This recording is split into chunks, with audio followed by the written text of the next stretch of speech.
Hello, and thanks for tuning in to Look Up Irish edition from Compass Media. I'm your host, Finbar Markey. I'm joined this week by Anna Kavanagh, co-founder of Compass Media. How are you doing, Anna? Hello, Finbar. Great to be with you again. It is. There's been a lot of rain in Ireland and the UK, I'm told, over the last few weeks. Getting a bit sick of it. So hopefully people will tune in and have a wee listen into some of the news stories that we've picked that have stood out this week in Ireland. And you were leading with some of these stories, particularly the stories around TUSLA. And TUSLA have taken out brought out a new report on their activities, their spending, their activities over 2022. So we're going to have a look at that report in some detail now. But before we do, can you just give us your general sense of that report? What did you take from it?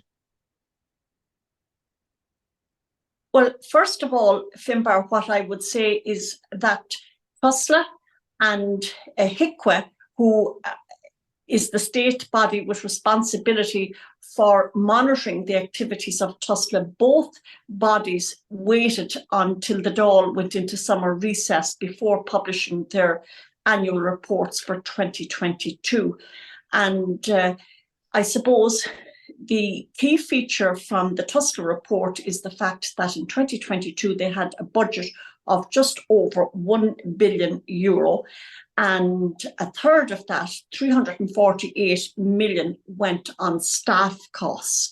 And there were over 75 TUSLA employees that earned more than €100,000. Another significant figure from the TUSLA report is the fact that almost 1/5 of their entire budget went to private residential care. Now, private residential care accounts for about 11% of the accommodation for children that have been taken into state care by TUSLA. As the name says, it's private. Some of these companies are actually registered in the UK, and they receive an average of 6,500 per week per child. So very, very significant money there. And there had been a commitment from the former CEO of TUSLA, Bernard Gloucester, to reduce the number of children going into private residential care, but in actual fact, it has gone the other way, and year on year, the numbers going into private residential care is increasing, and as I said, it now stands at approximately 11%. Bernard Gloucester himself, who took over the position of HSE CEO earlier this year, in 2022, his annual salary as CEO of TUSLA was €193,000, and that was topped up with €3,000 travelling expenses and quite a significant amount of money. But his pay has doubled now as head of the HSE. He's on €420,000 as HSE CEO. The other thing of significance in the TUSLA 2022 report is the huge difficulty that they had in recruiting social workers. And in fact, in the southeast of the country, 2/3 of the children in state care don't have an allocated social worker. Now, this is very, very serious because, the role of the social worker is to monitor the children in foster care. So if they don't have an allocated social worker, anything can be happening to those children in care. Very, very, very serious indeed. And I suppose, TUSLA has been in the news this week, and indeed for several weeks. About a month ago, a report came out from the Department of Sociology in UCD, which gave shocking insight into the fact that children taken into state care young girls were being trafficked out into the sex industry. And that created a little bit of stir at the time, but it was overshadowed completely by the fact that, Ryan Tubridy and the debacle in RTE was hugging all of the headlines. So, it went pretty much under the radar. But this week, the AONTÚ leader, Peadar Trubin, has actually highlighted the fact that children in state care are being sexually exploited, and he has called for the resignation of the Minister for Children, Roderick O'Gorman. The AONTÚ leader has also pointed out that 200 children have died in state care in the last decade, and there have been 38 children who died from suicide. They took their own lives. He's also pointed out the fact that 69 children have gone missing from state care since 2017. So all in all, TUSLA is not fit for purpose. And I suppose, as the convener to the Alliance of Birth Mothers Campaigning for Justice, which is Ireland's leading non-TUSLA funded advocacy group for mothers in difficulties with TUSLA, the Gardaí and the Family Court, I find it really, really very galling that in the last week, on the publication of the TUSLA 2022 report, that there have been calls in the media for increased funding for TUSLA, and absolutely nobody being held accountable for their failings. When you look at these headlines, and there's a lot to unpack there, and we will take the time out to unpack it. But when you look at these headlines, HICRA report reveals, so this is just out recently, reveals 25 deaths and 19 serious incidents involving children in state care last year. Most children in state care in parts, as you've said, of the Southeast, not allocated social worker. So that's from Kitty Holland. The political sphere starting to cop onto this. So we have people like Bernard Durkin, Mattie McGrath, who've been banging against the wall of silence that is stopping this country having a national discussion on TUSLA. But now AONTÚ, who have been consistent as well, they're calling for the minister to go. And I have heard inferences from some AONTÚ reps in the past that TUSLA possibly may need to go as well. So we have these headlines. We have a judge here in another headline, state failing children in care, says judge. So the judiciary, the political arena, the public arena, the economics of it. Let's just go back to look at some of these economics that you were talking about, Anna, because some of the figures are just shocking. Almost 200 million to private companies. And when you consider the power that gives team leaders, TUSLA team leaders, the amount of budgets that they have to divvy out. And I just wonder about the oversight that's involved in that. And again, this privatization and, rather than doing the work themselves as an organization, divvying it out as business allocations to private businesses. I worked for one for a number of years, and their main business interest was nightclubs, but they just decided to do a little bit of investment into the private care sector as well, paid for by the state. So it's very worrying to see these kind of figures. But then we spoke about Bernard Gloucester, but there's this boyo here, former head or leader of the Labour Party in Ireland, Pat Rabbitte, to leave Dole with £2 million pension pot. That was in July 2015. Since then, he's now getting money from TUSLA as well. And he's a part of that bleeding of TUSLA through that budget of over €1 billion. €1 billion. Anna, what do you think about the likes of Pat Rabbitte just taking more out of a pot that it should be really, really ring fence for the necessary work to genuinely protect children? Well, in the case of Pat Rabbitte, he got over €20,000 for attending 10 TUSLA board meetings last year. He's the chair of the TUSLA board. And what I find particularly alarming is the fact that he has never been questioned in mainstream media about the failings of TUSLA.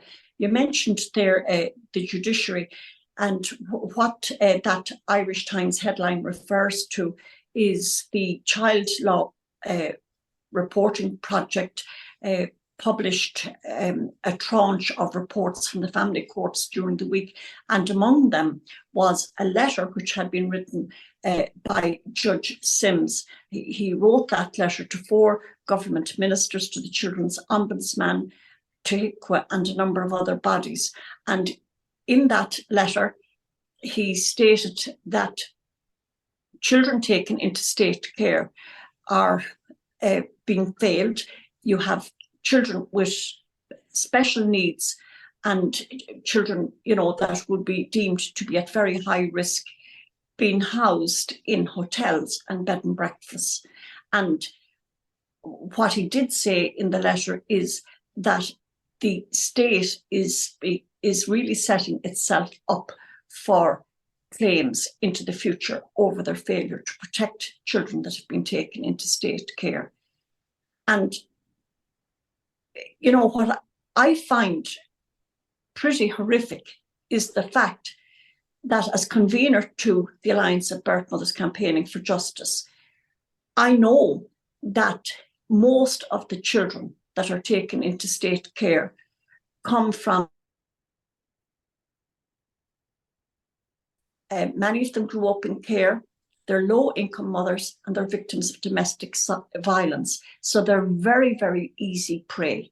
It's very easy for the social workers to come in and remove those children and feed them into the machine, into the system, as it were, because it depends on the removal of children in order for it to function. There are just, so many people living off the backs of these children.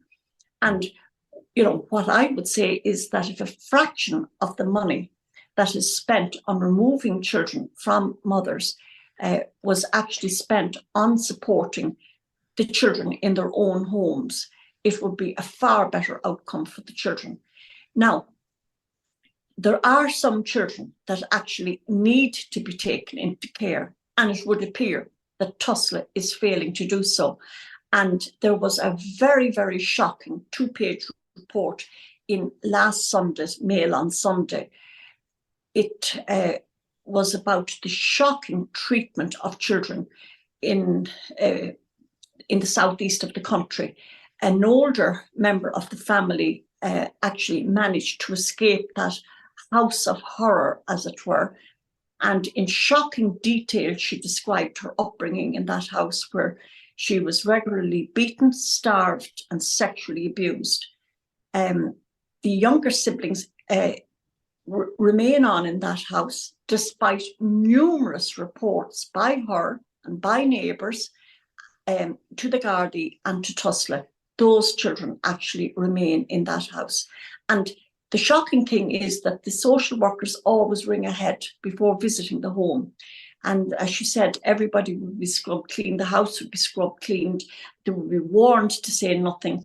The social workers then would arrive and everything would look lovely and they'd go off about their business.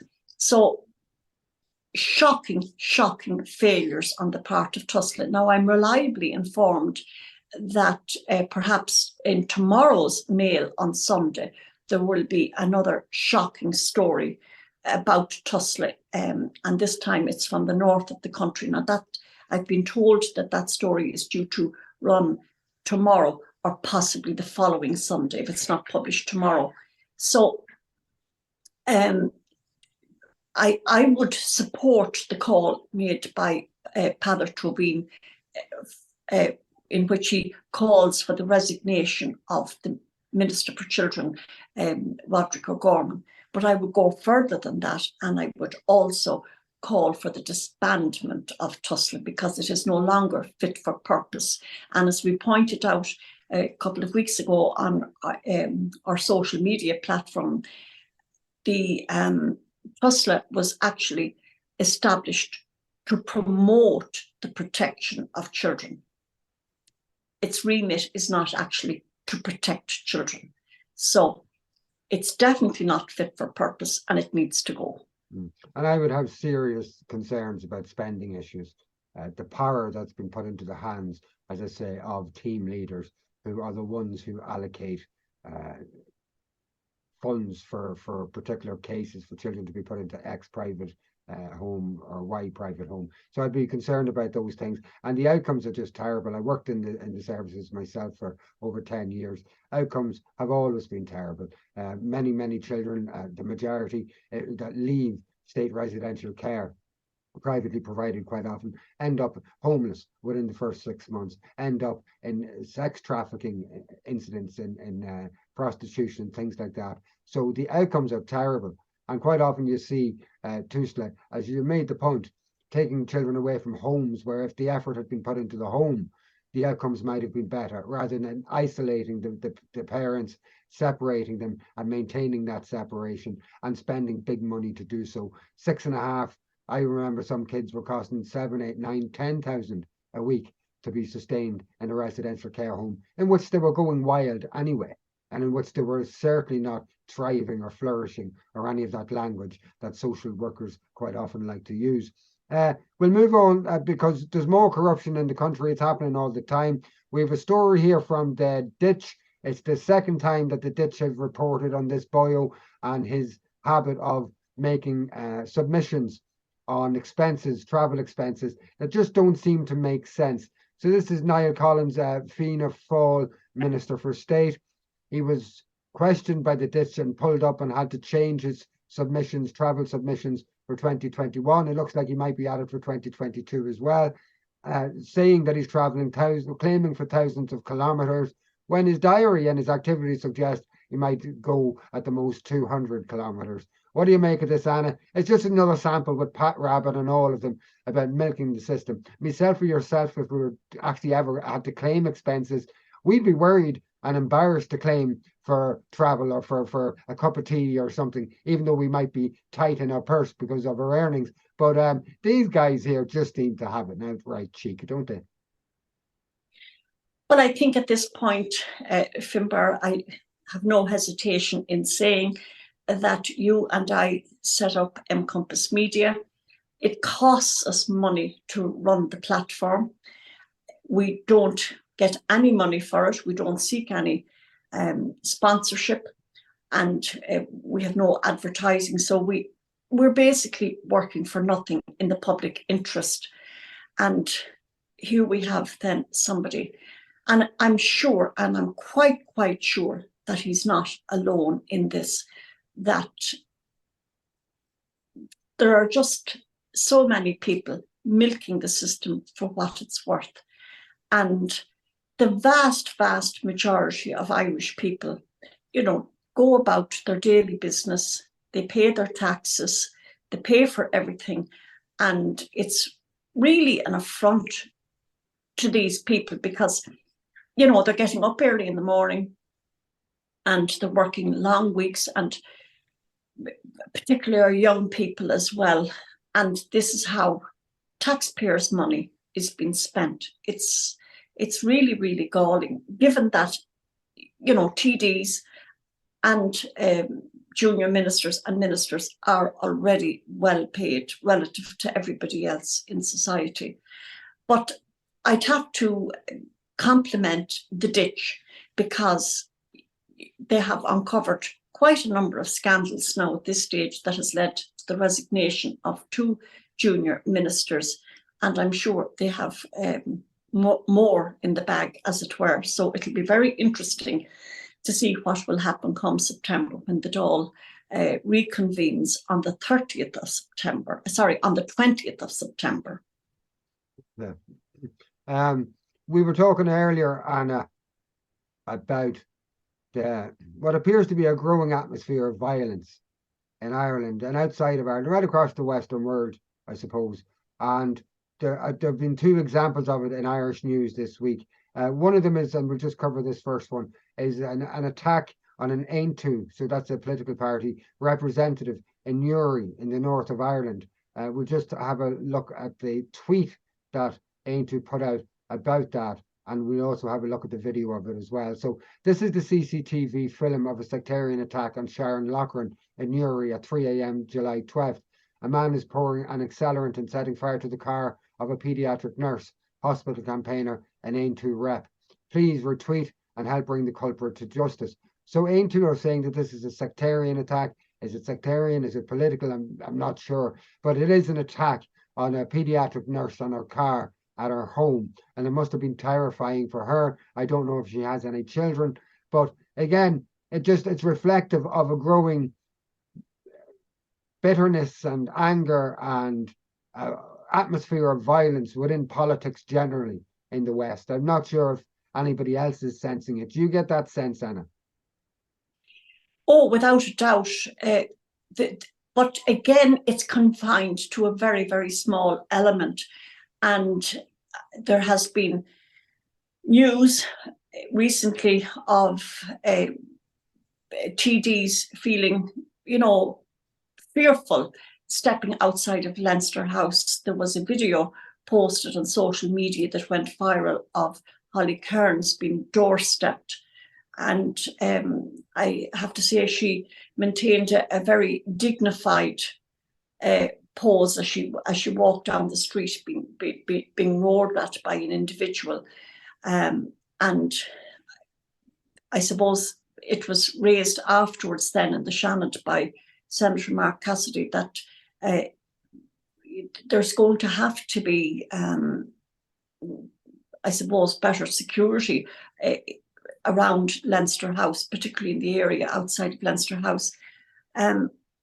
Yes, I really do think that it doesn't matter, whether it's the extreme right or the extreme left. There is that terrible, terrible intolerance of anybody with a point of view that's different from your own. I really don't know what the solution is, but I do know what the outcome is going to be, is that, there's going to be a greater clampdown and, much tighter security and, much stronger policing, say, in the whole environs around Leinster House. And that's unfortunate, because I think Ireland is unique in that we have access to our TDs and government ministers in a way that doesn't happen in any other country. They're very, very accessible. So I suppose that is really very, very, very worrisome. And I suppose there is absolutely no talking to these people, because, they feel that it is their right to actually, scream and roar and shout and so on. I saw a clip. Now, I may not have seen the whole thing, but I saw a clip of the Holly Cairns video outside the Houses of the Oireachtas as she was walking along. And it didn't seem so bad to me. A fellow was assertively asking her questions, but she's the leader of an opposition political party. And I know normally we're used to the leaders being middle to later age males, and that we think they can take it, as it were. But because Holly Cairns is a young female, I think there might have been a bit of power clutching. I may have missed some of the video, as I say. It was a clip of the video that I saw. It would be unfortunate. I think that although we have access to our politicians, it's very selective. As soon as you try to engage them, like if you or I from M Compass Media were to contact a minister or even TDs to ask them to talk on certain issues, as we have in the past sometimes with politicians and things, we often will get rejected. They don't want to know. They don't want uncomfortable conversations. So where can you have those conversations? Because they want to control the set. They want to orchestrate and choreograph, the theatre in which they're going to be questioned. So how do you go about that, getting genuine access to politicians? Shouting and screaming on the street, maybe as we get older, we soften up a bit. I kind of did that to a protest myself to a degree when I was younger. It's a fine line, I think. I think if somebody breaches a law, if somebody makes a threat to a politician, if somebody hinders a politician's progress, if there's something like that, then okay, they've broken a law, they should be arrested for it. And that should be what confines people in their activities, rather than creating a space around our door where demonstrations and protests will not be allowed to happen. And I think that's what's going to happen. Yes, so these people that are acting in that way are actually playing straight into the government's hands, because it gives them the perfect excuse then to bring in more stringent laws, more stringent bylaws, and curtail access to the general area around Leinster House and Kildare Street. Yeah, no, I fully agree with you.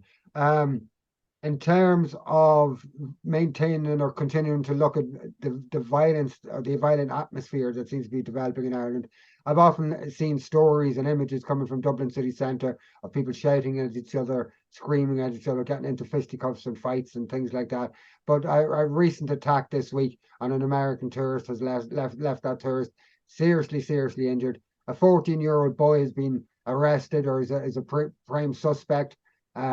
It looks like they were the group that did it were part of a bigger gang that hang around and terrorised that area of Dublin, which is just meters from a Garda station. Anna, what did you think of this event? Well, what is there to say, Finbar, except that it is absolutely horrendous. It's horrific. And what we actually have are these feral youth running wild around the city. They're not being apprehended, and just the lack of a Garda presence on the street. And then we had Minister Helen McEntee then coming out the next day and doing a photo shoot, as it were. You know, it was just so incongruous. And I think we have to look at the root cause of all of this. We must remember now that these are children that have been brought up on a diet of extreme violence. They're playing games on their phone. They're watching very violent movies. And again, I suppose, and there will be people who will give out to me for saying this, but I would say that there's a chronic underfunding in that whole north inner city area there. Just no facilities for young people. And another thing that has happened, and it was beginning to happen years and years ago when I was working in Dublin, that these young fellas, these young lads, 14, 15-year-olds would once upon a time have been gainfully employed in jobs like, you know, washing cars and stuff like that. But these jobs now are all taken over by people that have come into the country.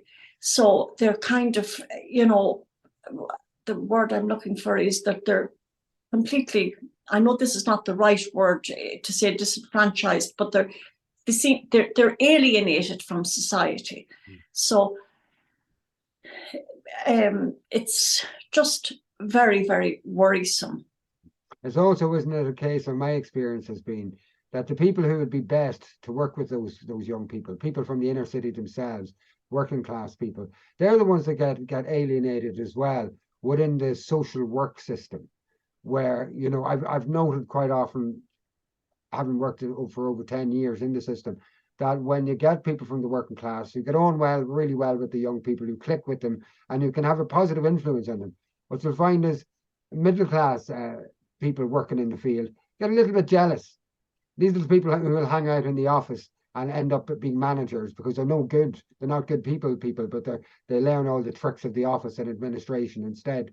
But I've often seen them getting jealous and pointing fingers at people for being and alienating people who are good integrators with young people out on the streets, able to get them involved into things and away from the lifestyle that they have. I hope the American tourist pulls through as quickly as possible and that we see an end to this. But it just seems to be a general contribution, one story that contributes to the overall building atmosphere of violence, not only in Ireland, but around the Western world as well. And there's another story here, and it's about economics. It would appear to me that the government and the media are keeping a big secret from us. And that big secret is that the economy is on the verge of collapse, not just the Irish economy, but the European economy. The American economy may be held up at the moment by military figures, figures from the military-industrial complex, which may be buying it, but certainly not in Europe. Here we have insolvencies up 48% in the first 6 months, with significant collapse of the hospitality sector. 48% up on insolvencies is quite a significant figure. It's up by 50%, we might as well say, and a collapse in the hospitality sector. We'll read some more detail into this. The first 6 months of the year saw a 48% year-on-year increase in insolvencies, with significant collapse growth in key sectors, including hospitality, construction, and financial services. There were a total of 410 insolvencies recorded in the period, versus 277 for the same period in 2022, according to the latest figures from credit risk analyst CRIF Vision Net. Despite the relative health of the Irish economy in the first half of 2023, who says the relative health? The Irish Times has been a period characterised by continued global macro uncertainty and inflationary pressures. The period saw significant insolvency growth in key sectors, including hospitality, 214%, construction, 148%, and financial services, 37%. So, other than agriculture, these are the key sectors that we always talk about when we talk about economics in terms of the news, etc. So, looking at these percentages, it's insane. When you combine this with the fact that figures were released to show that GNP in Ireland fell back by 8% in the first quarter of 2023, which is a massive fall. Normally, if people talk about a 0.5% fall, people go into a panic. An 8% fall in Irish GNP, a 4.6% fall in Irish GDP, a 48% year-on-year increase in insolvencies. Nobody's talking about it, Anna. Nobody except you there, Finbar, and that is quite an earful for people to grasp. But that clip that you have there on the screen actually comes from the business section of the Irish Times. So it would be a very niche readership. That information, hasn't made its way to the front pages yet. And my big concern is that at the moment, it looks as if we're running a budget surplus purely because of the fact that the tax intake from big multinational companies that are washing their taxes through Ireland, like Google and Facebook and so on, that's keeping the exchequer returns looking quite healthy. But if they go belly up, then we're looking at a situation then where the government will be faced with a budget deficit. And there's so many new commitments that have been made in the last year that if the economy turns around and any of these big multinationals relocate, we're looking at a situation similar to what happened back, around 2010, 2011, when we needed a bailout. It's, I suppose what I find most alarming is the amount of money that is now being committed to housing refugees from Ukraine and asylum seekers, and we're talking billions now at this stage.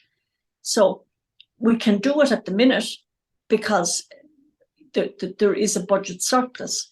But as you say, with Indigenous businesses closing down and so on, it's only a matter of time when we're going to have a budget deficit. And then at that point, how are we going to meet the commitments that we have made?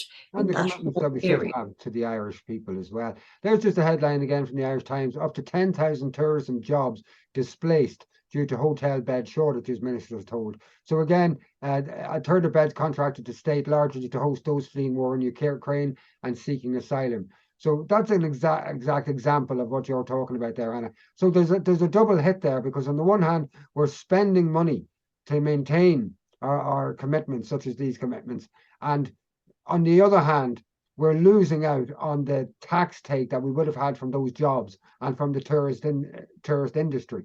So there's a double whammy or a double hit from that. And the Irish government still refuses to outright call for peace negotiations in Ukraine. They're going along with this militarist EU take of the Ukraine war, in which it's going to go on for years. It's going to get worse. There's going to be more influxes of refugees both into Russia and into Europe. and it doesn't seem like there's going to be an end to this. So just highlighting there, Anna, that the economics of it, we've been told everything's hunky-dory, we've got high employment, all those kind of things, but people can't afford to live here. And there's so many young people now deciding to leave just as usual. And where they would be working in jobs, now they're being replaced by the people that are coming into the country at a lower wage.